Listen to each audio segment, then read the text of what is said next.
रामायण दशरथ पुत्र श्री राम के बारे में ज्ञान प्राप्त करने के लिए एक प्राचीन महाकाव्य है। यह महर्षि वाल्मीकि ऋषि के द्वारा लिखा गया भारत का सबसे महत्वपूर्ण प्राचीन महाकाव्यों में से एक है। रामायण के सभी अध्याय कांड के नाम से जाने जाते हैं, जिसे पढ़ने या सुनने से रामायण की सारी महत्वपूर्ण ज्ञान और जानकारी मिल जाती है। रामायण की सारी कहानियां बड़ी ही प्रेरणात्मक और दिलचस्प हैं। इसे एक बार जानने का प्रयास जरूर करें। बालकांड रामायण का पहला भाग है, जिसके अंतर्गत राम के जन्म से लेकर राम विवाह तक के घटनाक्रम आते हैं। शुरू करते हैं बालकांड भाग 1। रामायण की रचना कैसे हुई। मां निषाद प्रतिष्ठा त्वमगमः शाश्वती समाहा यथ क्रौंच मिथुनादेकम वधि काम मोहितम। आदि कवि वाल्मीकि के मुख से अनायास निकला हुआ यह पहला श्लोक से उन्हें रामायण लिखने की प्रेरणा मिली।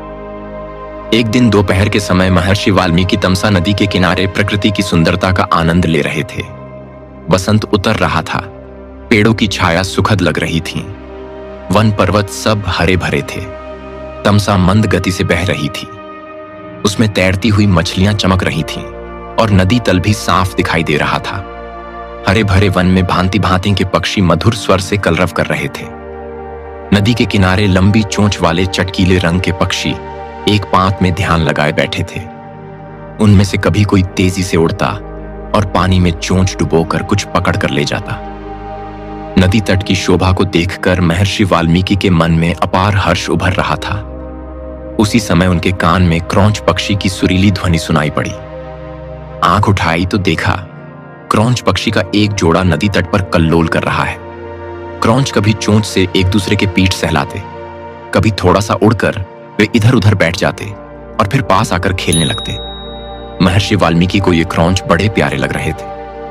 इतने में नर क्रौंच को निषाद का तीर कहीं से आकर लगा और वह गिरकर छटपटाने लगा। पति की यह दशा देखकर क्रौंच बड़ी करुण स्वर में रोने लगी। यह दशा देखकर राजर्षि का हृदय करुणा से भर गया। वे शोक सागर में डूब गए और उनके हृदय की करुणा एक श्लोक में फूट पड़ी। मां निषाद प्रतिष्ठाम त्वम गमः शाश्वती समाहा यथ क्रौंच मिथुनादेकम वधि काम मोहितम। अर्थात हे निषाद, तू बहुत दिन तक प्रतिष्ठित न रह सकेगा, क्योंकि तूने क्रौंच के जोड़े में से प्रेम मग्न नर पक्षी को मार डाला है। बड़ी देर तक वाल्मीकि शोक के कारण बेसुध से रहे।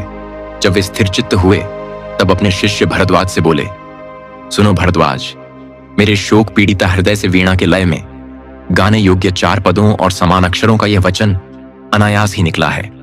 मेरा मन कह रहा है कि यह अवश्य ही प्रसिद्ध होगा। भरद्वाज ने यह श्लोक कंठाग्र कर लिया और गुरु को सुनाया। इसे सुनकर वाल्मीकि बड़े प्रसन्न हुए। उन्होंने स्नान किया और वस्त्र पहनकर शिष्य के साथ वे अपने आश्रम की ओर चल दिए। मार्ग में भी वाल्मीकि मां निषाद गुनगुनाते चले जाते थे। उनका ध्यान श्लोक के अर्थ पर गया। अर्थबोध से उनको बड़ा दुख हुआ। वे सोचने लगे कि मैंने व्यर्थ ही निषाद को इतना कठोर शाप दे दिया। इसी चिंता में मग्न वे चले जा रहे थे और अचानक उनको नारद जी की एक बात याद आई।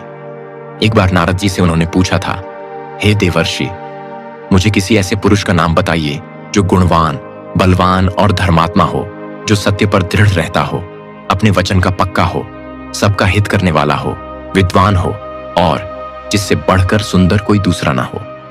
नारद जी ने कहा था कि ऐसे एक ही पुरुष को मैं जानता हूं। वे इक्ष्वाकु वंश के राजा दशरथ के पुत्र श्री राम हैं।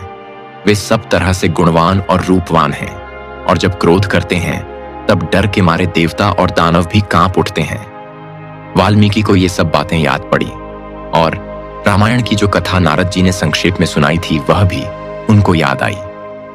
यह भी याद आया कि देवर्षि नारद आकाश मार्ग से देवलोक में किस तरह अद्भुत गति से चले गए थे। जब रामचंद्र की कथा वे दोहराने लगे तो मां निषाद श्लोक का एक दूसरा अर्थ उनके मन में आया। हे माधव रामचंद्र, तू अनेक वर्ष तक राज्य करेगा, क्योंकि तूने मंदोदरी रावण जोड़े में से काम पीड़ित रावण को मार डाला है। यह अर्थ मन में आते ही उनकी चिंता मिट गई, परंतु मां निषाद श्लोक उनके मन से नहीं निकला। वे उसे प्रायः गुनगुनाते रहे।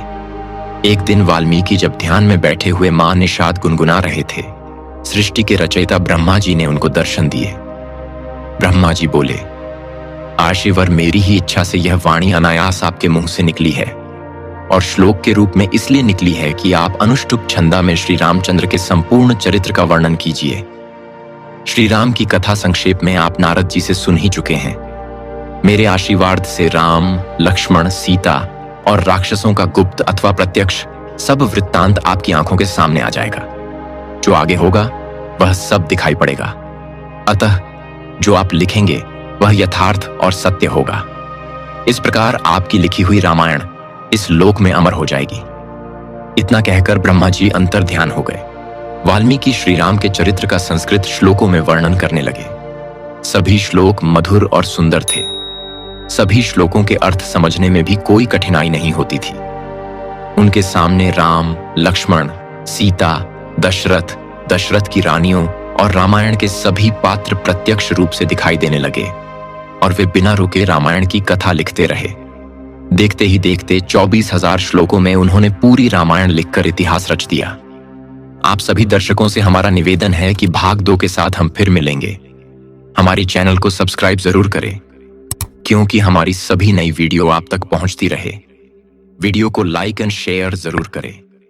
जय हिंद, वंदे मातरम।